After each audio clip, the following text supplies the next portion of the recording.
역설의 문을 열며. 우리나라는 세계가 인정한 의료 강국입니다. OECD 최상위권의 건강보험 접근성, 빠른 진료 속도, 뛰어난 의료 기술.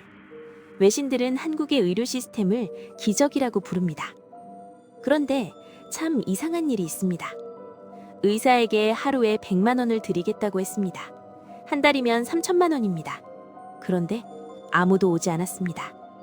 의료 강국 대한민국에서 지금 이 순간에도 의사 한 명을 구하지 못해 발을 동동 구르는 지역이 있습니다. 이게 누군가의 과장이 아닙니다. 실제로 있었던 일입니다. 그리고 앞으로 더 많은 곳에서 반복될 일입니다. 오늘 그 이야기를 해보려 합니다. 1장. 충격적인 채용 공고. 잠깐, 이 숫자를 한번 보시겠습니까? 일당 100만 원. 요즘 일당 10만 원짜리 알바도 귀하다고들 하는데 100만 원입니다. 한 달이면 3천만 원, 연봉으로 환산하면 3억 6천만 원. 대형 로펌 변호사, 대기업 임원급 연봉과 맞먹는 수준입니다. 그냥 의사가 아닙니다. 동네 보건소 의사 자리입니다. 2024년 경상남도 합천군 보건소는 공개 채용 공고를 냈습니다. 처음에는 일당 60만 원을 제시했습니다. 지원자가 없었습니다. 그러자 70만 원으로 올렸습니다. 역시 없었습니다. 80만 원, 90만 원, 그리고 마침내 100만 원. 세 차례의 공고 끝에 간신히 단 한 명이 지원했습니다. 이걸 보고 어떤 분들은 이렇게 생각하실 겁니다. 의사들이 돈을 너무 밝히는 거 아니야? 그런데 조금만 더 생각해 보시면 그게 전부가 아님을 알 수 있습니다. 우리나라 의사 수는 해마다 늘고 있습니다. 그럼에도 불구하고 왜 100만 원을 줘도 오지 않는 걸까요? 그 이유는 돈으로 환산되지 않는 곳에 숨어 있습니다. 그렇다면 의사들은 왜 지방을 기피하는 걸까요? 2장에서 그 속내를 열어봅니다. 2장. 왜 아무도 오지 않을까? 의사들이 지방을 꺼리는 이유를 물어보면 흔히 이런 답이 돌아옵니다. 거기 가면 뭐가 있어요? 이 짧은 말 한마디에 사실 모든 게 담겨 있습니다. 전문의가 되기까지 최소 10년 이상을 투자합니다. 의대 6년, 인턴 1년, 레지던트 4년. 그 긴 시간 동안 쌓아온 실력과 커리어를 유지하려면 수술 케이스, 최신 의료 장비, 동료 의사들과의 협진 시스템이 필요합니다.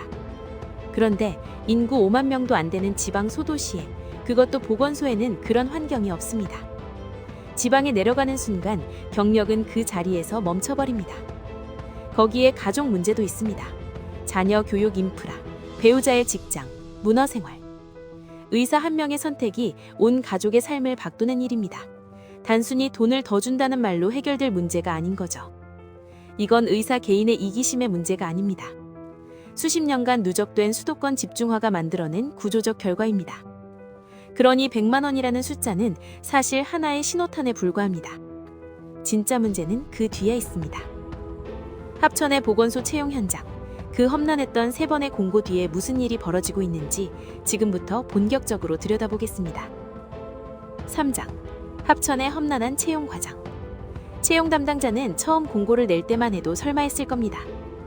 일당 60만 원이면 괜찮지 않나? 하지만 반응이 없었습니다. 두 번째 공고를 냈을 때는 조급해지기 시작했을 겁니다. 세 번째 공고를 냈을 때는 아마 절박함이 가득했을 겁니다. 3번의 공고, 결국 간신히 1명. 이것이 2024년 합천군 보건소의 현실입니다. 그런데 잠깐, 여기서 짚고 넘어가야 할 게 있습니다. 100만 원이라는 일당은 누가 냈을까요? 그건 세금입니다. 합천군의 열악한 지방재정에서 나온 주민들의 세금입니다. 처음엔 60만 원이었다가 지원자가 없어 100만 원까지 끌어올렸다는 건 다른 말로 이렇게 읽힙니다. 우리 국민들의 건강을 지키기 위해 우리 스스로 감당하기 어려운 비용을 지불하고 있다. 이 과정을 보면 공공의료 시스템의 뼈대가 얼마나 가늘어졌는지 느껴지지 않으십니까? 문제는 이게 합천만의 이야기가 아니라는 겁니다. 전국 수십 개 지방 보건소가 비슷한 상황에 처해 있습니다. 합천은 그 중에서 우리가 가까스로 들여다보게 된 하나의 창문일 뿐입니다. 그리고 이 창문 너머로 훨씬 더 거대한 위기가 다가오고 있습니다. 다음 달이면 합천의 보건소를 지탱하던 인력의 절반 이상이 한꺼번에 빠져나갑니다. 그게 무슨 의미인지 4장에서 보여드리겠습니다. 4장. 시한폭탄 공중보건의의 집단 전역.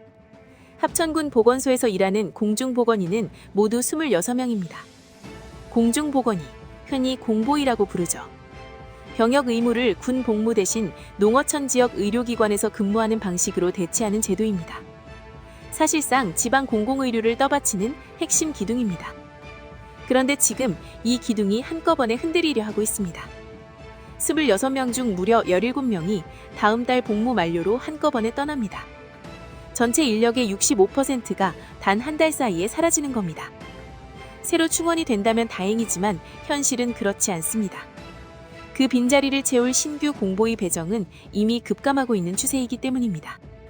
이 구조를 한번 상상해 보세요. 지금 당장 여러분이 사는 동네 병원의 의사 셋 중 둘이 4달 동시에 사라진다면 어떨까요? 그리고 그 자리를 채울 사람이 없다면요? 한 지역이 아니라 전국 수십 개 지역에서 이 시나리오가 동시에 펼쳐질 수 있습니다. 그리고 이건 단순히 불편한 문제가 아닙니다. 인구 구조와 맞문이면 이 의료 공백은 생존의 문제가 됩니다. 5장에서 그 치명적인 교차점을 짚어드립니다. 5장, 인구 절벽과 의료 절벽의 만남. 지방 소멸을 이야기할 때 우리는 보통 인구 감소를 떠올립니다. 태어나는 아이가 줄고 젊은 사람들이 도시로 떠나고 남는 건 고령층뿐인 그 그림 말입니다. 합천도 그렇습니다. 주민의 상당수가 65세 이상 고령층입니다. 그런데 바로 이 지점이 문제를 훨씬 심각하게 만듭니다. 고령 인구는 의료 서비스를 가장 많이 필요로 하는 사람들입니다. 만성 질환, 응급 상황, 정기 검진. 서울이라면 5분 거리 병원에서 해결될 일이 지방에서는 1시간 넘게 차를 타고 이동해야 합니다. 그리고 이제는 그 1시간 거리에도 의사가 없어지는 상황이 펼쳐지고 있는 겁니다. 신규 공보의 배정 인원은 이미 절반 이하로 줄어들 전망입니다. 저출생으로 인해 의대 입학 자원 자체가 줄고 있고 군 복무 대상 인원도 함께 감소하고 있기 때문입니다. 이건 단기적인 현상이 아닙니다. 구조적으로 공보의 수가 앞으로 계속 줄어들 수밖에 없다는 뜻입니다. 즉, 지금 우리가 보고 있는 건 의료 공백의 시작점입니다. 끝이 아닙니다. 의료를 받지 못한 노인이 길 위에서 쓰러지는 일. 이미 일부 지역에서 현실이 되고 있습니다. 그렇다면 지자체는 손 놓고 있을까요? 나름대로 안간힘을 쓰고 있습니다. 그런데 그 노력이 왜 한계에 부딪힐 수밖에 없는지 6장에서 낱낱이 보여드립니다. 6장. 지자체의 노력은 밑빠진 독에 물 붓기. 합천군만이 아닙니다. 전국의 지자체들이 너도 나도 연봉 인상 칼들을 꺼내들고 있습니다. 어떤 지역은 숙소를 제공하고, 어떤 지역은 자녀 교육비를 지원하고, 어떤 지역은 특별 보너스를 겁니다. 지자체 입장에선 할 수 있는 건 다 하고 있는 겁니다. 그런데 여기서 묘한 역설이 생깁니다. A군이 일당 80만 원을 제시하면 B군은 90만 원을 씁니다. 그러면 A군은 100만 원으로 올립니다. 전국의 지자체들이 한정된 의사 풀을 두고 출혈 경쟁을 벌이고 있는 겁니다. 결국 의사 수는 그대로인데 비용만 폭발적으로 늘어납니다. 그 비용은 고스란히 열악한 지방 재정에서 나옵니다. 지방 재정이 악화될수록 의료 이외의 다른 주민 서비스가 줄어듭니다. 도서관, 문화센터, 복지 프로그램.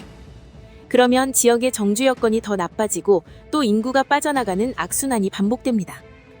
연봉 인상 한 방으로 해결되는 게 아니라는 거 이미 숫자로 증명되고 있습니다. 돈을 퍼부어도 독에 구멍이 막히지 않습니다. 독 자체를 고쳐야 합니다. 그럼 독의 구멍은 어떻게 막을 수 있을까요? 국가 차원에서 무엇이 논의되고 있는지 7장에서 이야기합니다. 7장. 무엇이 필요한가? 전문가들은 말합니다. 지방의료 문제의 해법은 결국 의사가 어떻게 지방을 묶여둘 것이냐가 아니라 의사가 스스로 지방을 선택하게 하는 것에 달려있다고요. 그 관점에서 몇 가지 정책적 시나리오가 거론되고 있습니다. 첫 번째는 지역의사제입니다. 특정 지역에서 일정 기간 의무적으로 근무하는 조건으로 의대에 입학하는 제도입니다. 이미 일부 국가에서 시행 중이며 장기적으로 지방 의료 인력을 확보하는 구조적 해법으로 주목받고 있습니다. 하지만 직업 선택의 자유 침해 문제, 의사 집단의 반발이라는 현실적 장벽이 존재합니다. 두 번째는 파격적인 인센티브 패키지입니다. 연봉뿐만 아니라 주거, 자녀 교육, 의료 장비 지원, 연구 기회 제공까지 포함한 종합 패키지로 지방 근무의 실질적 불이익을 국가가 직접 보상하는 방식입니다. 세 번째는 원격 의료 확대입니다. 물리적 액세스가 어려운 오지에 디지털 의료 인프라를 구축해 전문의를 원격으로 연결하는 방식입니다. 기술이 이미 가능한 수준에 왔고 팬데믹 이후 그 가능성은 더 넓어졌습니다. 어느 하나의 해법이 완벽하진 않습니다. 하지만 분명한 것은 이 문제는 더 이상 지자체 혼자 끌어안을 수 없는 국가적 과제라는 사실입니다.